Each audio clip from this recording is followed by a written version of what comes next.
মাগুরায় শিশু আসিয়ার ধর্ষণ ও হত্যা মামলায় দ্বিতীয় দিনের সাক্ষ্য গ্রহণ শেষ হয়েছে। সকাল 10:30টায় মাগুরার নারী ও শিশু নির্যাতন দমন ট্রাইব্যুনালের বিচারক এম জাহিদ হাসানের আদালতে সাক্ষ্য গ্রহণ হয়। বান্ডেল থাকলে প্রতি সেনমানিতে টাকা বাঁচবে। বিকাশ সেনমানি বান্ডেল কিনে জিতুন প্রতি লেনদেনে।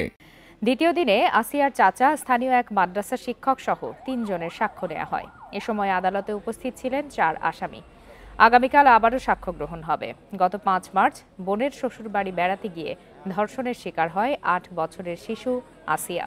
13 মার্চ চিকিৎসাধীন অবস্থায় মৃত্যু হয় তার।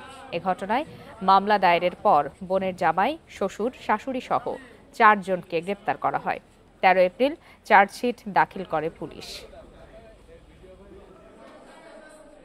বিজ্ঞ আদালত 3 জন সাক্ষীকে প্রসেস দিয়েছেন। 3 জন সাক্ষী হুজুর আদালতে আজকে তাদের সাক্ষ্য প্রদান করেছে। বিজ্ঞ আদালত 3 জন সাক্ষীর সাক্ষ্য শেষে বাকি সাক্ষীর জন্য আগামীকাল দিন ধার্য করেছে।